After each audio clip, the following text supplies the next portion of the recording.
ನಮಸ್ಕಾರ. ಈಗಿನ ಯುಗದಲ್ಲಿ ಪ್ರೀತಿ ಸಿಗೋದು ತುಂಬಾ ಕಷ್ಟ ಕಣ್ರಿ. ಅದರಲ್ಲೂ ಈ ಮಾಡರ್ನ್ ಡೇಟಿಂಗ್ ಯುಗದಲ್ಲಿ ನಿಜವಾದ ಪ್ರೀತಿಯನ್ನ ಹುಡ್ಕೊಂಡು ಹೋದ್ರೆ ನಾವು ಮೂರ್ಖರು ಅಂತ ಹೇಳ್ಬೋದು. ಯಾಕೆ ಹೀಗೆ ಹೇಳ್ತಾ ಇದ್ದೀನಿ ಅಂತ ಹೇಳಿದ್ರೆ, ಈಗಿನ ಯುಗದಲ್ಲಿ ಎಮೋಷನಲ್ ಕೋಶಂಟ್ ಮಾತ್ರ ಕಡಿಮೆ ಆಗ್ತಾ ಇದೆ ಅಂತಲ್ಲ. ನೋಡಿ, ಒಂದು ರಿಲೇಶನ್ಶಿಪ್ ಸಸ್ಟೈನ್ ಆಗ್ಬೇಕಂತ ಹೇಳಿದ್ರೆ ಫಿಸಿಕಲ್ ಅಟ್ರಾಕ್ಷನ್ ಒಂದು ಪಾರ್ಟ್ ಆದ್ರೆ ಎಮೋಷನಲ್ ಇಂಟಿಮೆಸಿ ಅನ್ನೋದು ತುಂಬಾ ಅಂದ್ರೆ ತುಂಬಾನೇ ಮುಖ್ಯ. ಯಾಕಂತ ಹೇಳಿದ್ರೆ ನಾವೆಲ್ಲರೂ ಭಾವನಾತ್ಮಕ ಜೀವಿಗಳು. ನಮ್ಮ ಭಾವನೆಯನ್ನ ವ್ಯಕ್ತಪಡಿಸೋರು, ನಮಗೆ ಖುಷಿ ಆದ್ರೆ ಒಬ್ಬರ ಹತ್ರ ಹಂಚ್ಕೊಳ್ಳಿಕ್ಕೆ, ದುಃಖ ಆದ್ರೆ ಹಂಚ್ಕೊಳ್ಳಿಕ್ಕೆ, ನಮ್ಮ ಕಷ್ಟವನ್ನ ಕೇಳಲಿಕ್ಕೆ ಯಾವ್ದಾದೊಂದು ಜೀವ ಬೇಕು ಅಂತ ನಾವು ಎಲ್ಲರೂ ಹಾತೊರಿತಾ ಇರ್ತೀವಿ. ಅದಕ್ಕೆ ಹೇಳ್ತಾರೆ, ಫಿಸಿಕಲ್ ಚೀಟಿಂಗ್ ಆದ್ರೂ ನಾವು ಮರ್ತು ಬಿಡ್ಬೋದು, ಆದ್ರೆ ಯಾರಾದ್ರೂ ಎಮೋಷನಲ್ ಚೀಟಿಂಗ್, ಎಮೋಷನಲಿ ಬಾಂಡ್ ಆದ್ರೆ ಅದನ್ನ ಕ್ಷಮಿಸೋದು ತುಂಬಾ ಕಷ್ಟ. ಯಾಕಂತ ಹೇಳಿದ್ರೆ ನನ್ನ ಸಂಗಾತಿಗೆ ನನಗಿಂತ ಇನ್ನೊಬ್ಬರ ಮೇಲೆ ಪ್ರಯಾರಿಟಿ ಇದೆ, ಅವರನ್ನು ತುಂಬಾ ಹಚ್ಕೊಂಡಿದ್ದಾರೆ ಅಂತ ಹೇಳಿದ್ರೆ ಈ ಜೀವಕ್ಕೆ ತುಂಬಾ ನೋವಾಗತ್ತೆ ಕಣ್ರಿ. ಆದ್ರೆ ಈಗಿನ ಯುಗದಲ್ಲಿ ಪ್ರೀತಿಯನ್ನ ಹೇಗೆ ಹುಡುಕೋದು, ಯಾಕೆ ಜನ ಪ್ರೀತಿ ಮೇಲೆ ನಂಬಿಕೆ ಕಳ್ಕೊತಾ ಇದ್ದಾರೆ, ಯಾಕೆ ಜನ ಇಷ್ಟೊಂದು ಬದಲಾಗ್ತಿದ್ದಾರೆ? ಇವತ್ತು ತುಂಬಾನೇ ಚೆನ್ನಾಗಿ ನನ್ನ ಹತ್ರ ಮಾತಾಡಿರ್ತಾರೆ, ನೆಕ್ಸ್ಟ್ ಡೇ ನಾನು ಯಾರಪ್ಪ ಅನ್ನೋದೇ ಗೊತ್ತಿರಲ್ಲ. ಈ ಇನ್ಕನ್ಸಿಸ್ಟೆನ್ಸಿ ಇದ್ರೆ ಎಂಥವ್ರಿಗೂ ಹುಚ್ಚಿಡ್ದಂಗೆ ಆಗುತ್ತೆ. ಹೋಗಿ ನನ್ನನ್ನು ಮಾತಾಡಿಸು, ನನಗೆ ಪ್ರೀತಿ ಕೊಡು ಅಂತ ಹೇಳಿ ಅಂಗ್ಲಾಚಿ ಬೇಡಣ ಅಂತ ಅನ್ಸುತ್ತೆ. ಬರೀ ಬ್ಯುಸಿಯಾಗಿದ್ದಾರೆ ಅಂತನಾ? ಮೊದಲಿಂದನೂ ಎಲ್ಲರೂ ಕೆಲಸನೇ ಮಾಡ್ಕೊಂಡು ಬಂದಿದ್ದೀವಿ. ಆದರೆ ಯಾಕೆ ಹೀಗೆ ಜನಗಳಿಗೆ ಹಿಂಗೆ ಅನಿಸ್ತಾ ಇದೆ? ಇದ್ದಕ್ಕಿದ್ದಾಗೆ ಚೆನ್ನಾಗಿ ಮಾತಾಡಿದವರು ನಾಳೆ ನನ್ನ ಫೋನ್ ಕೂಡ ಎತ್ತುತ್ತಾ ಇರಲ್ಲ. ಅಥವಾ ಶುರುಗೆ ಎಷ್ಟು ಪ್ರೀತಿ ಕೊಟ್ಟಿರ್ತಾರೆ, ಅದಾದ ಮೇಲೆ ಒಂದು ಗುಡ್ ಮಾರ್ನಿಂಗ್ ಮೆಸೇಜ್ ಕಳಿಸು ಅಂತ ಹೇಳಿದ್ರು ನಾನು ಅವ್ರ ದುಂಬಾಲೆ ಬೀಳಬೇಕು. ಯಾಕೆ ಈ ಥರ ಬ್ರೆಡ್ ಕ್ರಂಪಿಂಗ್ ಮಾಡ್ತಾರೆ, ಯಾಕೆ ಈ ಥರ ಗೋಸ್ಟ್ ಹಿಂಗ್ ಮಾಡ್ತಾರೆ, ಯಾಕೆ ಈ ಥರ ಗ್ಯಾಸ್ ಲೈಟಿಂಗ್ ಮಾಡ್ತಾರೆ ಅಂತ ಹೇಳಿದ್ರೆ ಇವತ್ತಿನ ಟಾಪಿಕಲ್ಲಿ ಅದಕ್ಕೆ ಸೈಕಾಲಜಿಕಲ್ ರೀಸನನ್ನು ನಾನು ಹೇಳ್ತಾ ಹೋಗ್ತೀನಿ. ಯಾಕೆ ಹೀಗಾಗ್ತಾ ಇದೆಯಪ್ಪ ಅಂತ ಹೇಳಿದ್ರೆ, ನೋಡಿ, ನಾವು ಇರ್ತಕ್ಕಂಥದ್ದು ಒಂದು ಸೋಷಿಯಲ್ ಮೀಡಿಯಾ ಯುಗದಲ್ಲಿ. ಒಂದು ಫೋಟೋವನ್ನು ಹಾಕ್ತೀವಿ, ಕೆಲವು ಇವಾಗ ನೋಡಿರ್ಬೋದು, ಮೊದಲಾದ್ರೆ ಮೂವಿಯಲ್ಲಿರೋರ್ನೆಲ್ಲ ಸೆಲೆಬ್ರಿಟಿ ಅಂತ ಕರೀತಾ ಇದ್ರು, ಈಗ ಇನ್ಫ್ಲೂಯೆನ್ಸರ್ಸ್ ಅಂತ ಇರ್ತಾರೆ, ಸೆಲೆಬ್ರಿಟಿಗಳಾಗ್ಬಿಟ್ಟಿರ್ತೀವಿ. ನಮಗೆ ಒಂದಿಷ್ಟು ಜನ ಫಾಲೋವರ್ಸ್ ಇದ್ರೆ ನಾವೇ ಹೋ ಹೌದಪ್ಪ ನಾನು ದೊಡ್ಡ ಸೆಲೆಬ್ರಿಟಿ ಅಂತ ನಾವು ಅನ್ಕೋತೀವಿ. ಇದು ಎಲ್ಲರ ಮನಸ್ಸಲ್ಲೂ ಬರ್ತಕ್ಕಂಥ ಭಾವನೆ. ಆದರೆ ಎಷ್ಟೋ ಸತಿ ಏನಾಗುತ್ತೆ, ನಾವು ಯಾವಾಗಲೂ ಅಷ್ಟೇ, ನಮ್ಗೆ ಏನೇ ಸಿಗಲಿ, ಇವಾಗ ಒಂದು ಬಟ್ಟೆ ಅಂಗಡಿಗೆ ಹೋಗ್ತೀರಾ, ಒಂದು ಬಟ್ಟೆ ನೋಡ್ತೀರಾ, ತುಂಬ ಇಷ್ಟ ಆಗುತ್ತೆ, ಆ ಬಟ್ಟೆನ ತೊಗೊಂಬಿಡಲ್ಲ ನೀವು. ಹೋಗಿ ಹೋಗಿ ಹುಡುಕ್ತಾ ಇರ್ತೀರ, ಇನ್ಯಾವ್ದಾದ್ರು ಚೆನ್ನಾಗಿರೋ ಬಟ್ಟೆ ಇರುತ್ತಾ, ಇನ್ಯಾವ್ದಾದ್ರು ಚೆನ್ನಾಗಿರೋದು, ಇದಕ್ಕಿಂತ ಚೆನ್ನಾಗಿರೋದು ಸಿಗುತ್ತಾ, ಇದಕ್ಕಿಂತ ಒಳ್ಳೇದೇನಾದ್ರು ಇದೆಯಾ ಅಂತ ಹೇಳಿ ನಮ್ಮ ಮನಸ್ಸು ಹುಡುಕ್ತಾನೆ ಇರುತ್ತೆ. ಯಾವುದನ್ನು ನಾವು ಒಂದೇ ಸತಿ ನೋಡಿದಾಗ ತಗೊಳ್ಳಲ್ಲ. ಆದರೆ ಮನುಷ್ಯನ ಹೇಗಾಗತ್ತಪ್ಪ ಅಂತ ಹೇಳಿದ್ರೆ, ಈಗ ಈ ಫೇಸ್ಬುಕ್ ಆಗಿರ್ಬೋದು, ಇನ್ಸ್ಟಾಗ್ರಾಮ್ ಆಗಿರ್ಬೋದು, ಯಾರೋ ಒಬ್ಬ ಅನಾನಿಮಸ್ ವ್ಯಕ್ತಿ ಮೆಸೇಜ್ ಮಾಡೋದಾಗಿರ್ಬೋದು, ನಿಮಗೆ ಲೈಕ್ ಮಾಡೋದಾಗಿರ್ಬೋದು, ಅಥವಾ ಒಳ್ಳೆ ಮಾತುಗಳನ್ನು ಆಡಿದಾಗ ನಮ್ಗೆ ಅನ್ಸುತ್ತೆ, ಏ ಐ ಡಿಸರ್ವ್ ಬೆಟರ್, ಇನ್ನೂ ಚೆನ್ನಾಗಿರೋದು ಕಾದಿದ್ರೆ ಸಿಗ್ತಾ ಇತ್ತೇನೋ. ಒಂದು ಇಲ್ಯೂಷನನ್ನು ಕ್ರಿಯೇಟ್ ಮಾಡ್ತಾ ಹೋಗುತ್ತೆ. ಅದರಲ್ಲಿ ಇನ್ನೊಂದು ಏನಪ್ಪ ಅಂತ ಹೇಳಿದ್ರೆ, ನಾವು ಯಾರನ್ನೋ ಒಬ್ಬರನ್ನ ಇಷ್ಟಪಡ್ತಾ ಇರ್ತೀವಿ, ನಿಜವಾಗ್ಲೂ ಆ ವ್ಯಕ್ತಿಗೆ ನಾವು ಅವ್ರನ್ನ ಇಷ್ಟಪಡ್ತಿದ್ದೀವಿ ಅಂತಲೂ ಗೊತ್ತಿರಲ್ಲ. ಆದರೆ ನಾವು ಆಲ್ರೆಡಿ ಒಂದು ಕಲ್ಪನಾತ್ಮಕವಾಗಿ ಅವ್ರ ಜೊತೆ ಒಂದು ರಿಲೇಷನ್ಶಿಪ್ಗೆ ಹೋಗ್ಬಿಟ್ಟಿರ್ತೀವಿ, ಒಂದು ಅಬ್ಸೆಷನಿಗೆ ಹೋಗ್ಬಿಟ್ಟಿರ್ತೀವಿ. ನಿಜವಾದ ಬ್ರೇಕಪ್ ಆದರೂ ಆಚೆ ಬರ್ಬೋದು, ಆದರೆ ಈ ಇಲ್ಯೂಷನನ್ನು ನಾವು ಯಾವುದನ್ನು ಕ್ರಿಯೇಟ್ ಮಾಡ್ಕೊಂಡಿರ್ತೀವೋ ಅದರಿಂದ ಆಚೆ ಬರೋದು ತುಂಬಾ ಕಷ್ಟ ಆಗ್ತಾ ಇದೆ. ನೋಡಿ, ನಮಗೆ ಬೇಕಾಗಿರೋದು ರಿಯಲ್ ಕನೆಕ್ಷನ್. ಯಾಕಂತ ಹೇಳಿದ್ರೆ ನೋಡಿ, ಯಾವುದೇ ಒಂದು ಫಿಸಿಕಲ್ ಅಟ್ರಾಕ್ಷನ್ ಹೋಗ್ಬಿಡುತ್ತೆ. ನಿಜವಾದ ಲಕ್ಸುರಿ ಏನು ಗೊತ್ತಾ, ಈಗಿನ ಕಾಲದಲ್ಲಿ ನಿಜವಾಗ್ಲೂ ನೀವು ದೊಡ್ಡ ಬ್ರ್ಯಾಂಡೆಡ್ ಬಟ್ಟೆಗಳು ಹಾಕಬೇಕು ಅಥವಾ ನೀವು ನೋಡೋಕೆ ಚೆನ್ನಾಗಿರಬೇಕು ಅನ್ನೋದಲ್ಲ. ಯಾರೋ ಒಬ್ರು ನಿಮಗೆ ಏನೂ ಹೆಲ್ಪ್ ಮಾಡೋಕ್ಕಾಗದಿದ್ರು ಅವರಿಗೆ ಯಾವ ರೀತಿ ಅವರನ್ನು ನಡೆಸ್ಕೊತಾ ಹೋಗ್ತೀರಾ, ಯಾರಿಗೆ ಕೈಂಡ್ನೆಸ್ಸನ್ನು ತೋರಿಸ್ತಾ ಹೋಗ್ತೀರಾ. ಎಷ್ಟೇ ಸತಿ ನೋಡಿ, ಎಷ್ಟೋ ಸತಿ ನಮ್ಗೆ ಯಾರೋ ಒಬ್ರು ರೇಗಿಸ್ತಾರೆ, ಒಂದು ಅಡ್ವರ್ಸ್ ಸಿಚುವೇಶನ್ ಬರುತ್ತೆ, ಕೋಪ ಬರುತ್ತೆ, ಆಗ ಕೂಡ ನಾವು ಕಾಮ್ ಆಗಿರೋದನ್ನ ಪ್ರಾಕ್ಟೀಸ್ ಮಾಡೋದಾಗಿರಬಹುದು. ಇದೆಲ್ಲವೂ ನಮ್ಮ ಪರ್ಸ್ನಾಲಿಟಿಯನ್ನು ತೋರಿಸ್ತಾ ಹೋಗುತ್ತೆ. ಈಗ ಎಲ್ಲವೂ ಇನ್ಸ್ಟೆಂಟಾಗಿ ಫುಡ್ ಆರ್ಡರ್ ಮಾಡ್ತೀವಿ, ಇನ್ಸ್ಟೆಂಟಾಗಿ ಮನೆಗೆ ಸಾಮಾನು ಗ್ರೋಸರಿ ಬರುತ್ತೆ, ಮನುಷ್ಯ ಕಾಯೋದನ್ನೇ ಮರ್ತು ಹೋಗ್ಬಿಟ್ಟಿದ್ದಾರೆ.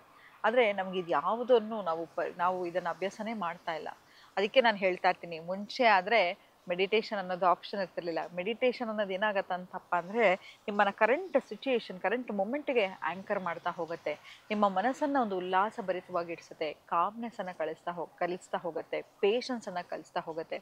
ಯಾಕಂತ ಹೇಳಿದ್ರೆ ಒಂದು ರಿಲೇಷನ್ಶಿಪ್ಗೆ ನಾವು ಇಳಿತಾ ಇದ್ದೀವಿ ಅಂತ ಹೇಳಿದ್ರೆ ನಮಗೆ ಮುಖ್ಯವಾಗಿ ಬೇಕಾಗಿರೋದು ಪೇಷನ್ಸು. ಯಾಕಂತ ಹೇಳಿದ್ರೆ ಎಷ್ಟೋ ಸತಿ ನಾವು ರಿಲೇಷನ್ಶಿಪ್ಪನ್ನು ಕಳ್ಕೊತಾ ಬರ್ತೀವಿ.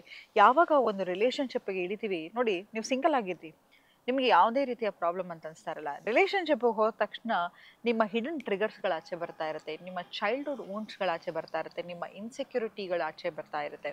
ಯಾಕಂತ ಹೇಳಿದ್ರೆ ಎರಡೂ ಕಾಂಕ್ರೀಟ್ ಪರ್ಸ್ನಾಲಿಟಿಗಳು ನಾವು ಜೊತೆಲಿ ಇದ್ದೀವಿ ಅಂತ ಹೇಳಿದ್ರೆ ನನ್ನಲ್ಲಿರ್ತಕ್ಕಂಥ ವೂಂಡ್ಸ್ಗಳನ್ನು ಆಚೆ ಬರ್ತಾ ಇರುತ್ತೆ.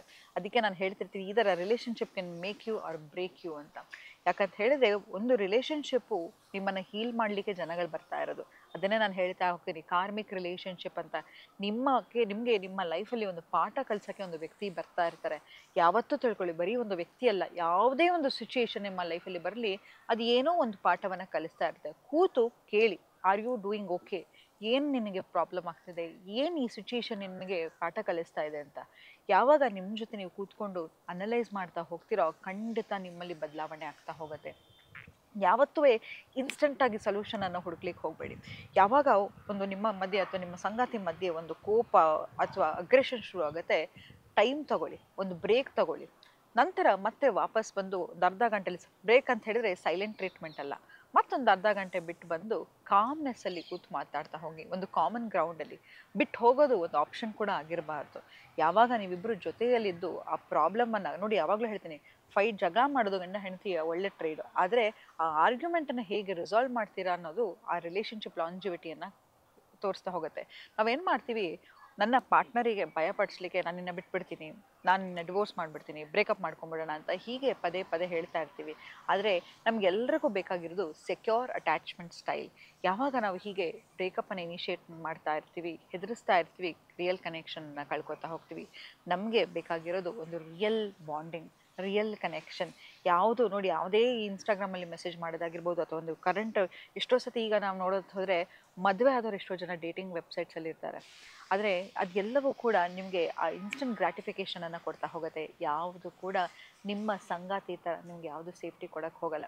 ಎಂಥದೇ ಅದ್ಭುತವಾದ ವ್ಯಕ್ತಿ ನೀವು ಮೀಟ್ ಮಾಡಿರಿ, ಅವ್ರ ಜೊತೆ ನೀವು ಬದುಕಕ್ಕೆ ಶುರು ಮಾಡಿದ್ಮೇಲೆ ಅವರ ನಿಜವಾದ ಬಣ್ಣ ಗೊತ್ತಾಗ್ತಾ ಹೋಗುತ್ತೆ. ಹಾಗಂತ ನಾವು ಹುಡ್ಕೊಂಡು ಹೋಗ್ತಾನೆ ಹೋದರೆ ಈ ಸರ್ಚಿಗೆ ಎಂಡಿದೆಯಾ? ನಮಗೆ ಏನಿದೆಯೋ ಅದನ್ನು ಸೆಲೆಬ್ರೇಟ್ ಮಾಡ್ತಾ ಹೋಗೋಣ. ಏನು ಯಾರು ಇದ್ದಾರೋ ಅವರನ್ನು ಆಚರಿಸ್ತಾ ಹೋದರೆ ಎಂಥಾದ ಕೆಟ್ಟ ವ್ಯಕ್ತಿಯಾಗಿರಲಿ ಅವರನ್ನು ಪರಿವರ್ತನೆ ಮಾಡಿ ಅವ್ರ ಜೊತೆ ನಾವು ಖುಷಿಯಾಗಿರಬಹುದು. ಆದರೆ ಈ ಒಂದು ಸುಖಕ್ಕೋಸ್ಕರ, ಸಂತೋಷಕ್ಕೋಸ್ಕರ ಯಾವುದನ್ನೋ ಹೋಗಿ ಹುಡ್ಕೊಂಡು ಹೋಗಿ ಅದೆಲ್ಲವೂ ಕೂಡ 2 ದಿನದಲ್ಲಿ ಸತ್ತೋಗ್ತಕ್ಕಂತಹ ಸಂಬಂಧಗಳು. ಯಾಕಂತ ಹೇಳಿದ್ರೆ ಏನೂ ಮಾತಾಡೋಕ್ಕೆ ಇಲ್ಲ ಇವಾಗ ನಮಗೆ ಕಾನ್ವರ್ಸೇಷನ್ ಅಲ್ವಾ. ಸೊ ಮೊದಲನೇದಾಗಿ ಫಿಸಿಕಲ್ ಅಟ್ರಾಕ್ಷನನ್ನು ಬಿಟ್ಬಿಡೋಣ. ಯಾಕಂತ ಹೇಳಿದ್ರೆ ಎಲ್ಲವೂ ಒಂದಲ್ಲ ಒಂದೊಂದು ದಿನ ನಶಿಸ್ತಕ್ಕಂಥದ್ದೇ. ನೀವು ಎಷ್ಟೋ ಸತಿ ನೋಡಿರ್ಬೋದು, ನಮ್ಮ ಫೇವ್ರೆಟ್ ಹೀರೋಯಿನ್ನು ಈಗ ವಯಸ್ಸಾದ್ಮೇಲೆ ಹೇಗೆ ಕಾಣ್ತಾ ಇರ್ತಾರೆ ಅಲ್ವಾ. ಪರ್ಸ್ನಾಲಿಟಿ ತುಂಬ ಮುಖ್ಯ ಆಗುತ್ತೆ. ಹಾಗಿದ್ರೆ ಎಷ್ಟೋ ಜನ ಈ ಫಿಲಮ್ ಆ್ಯಕ್ಟರ್ಸ್ಗಳು ಎಷ್ಟು ಸುಂದರವಾಗಿರ್ತಾರೆ, ಮತ್ತು ಅವ್ರಿಗೆ ಯಾಕೆ ಡಿವೋರ್ಸ್ ಆಗ್ತದೆ ಅಲ್ವಾ.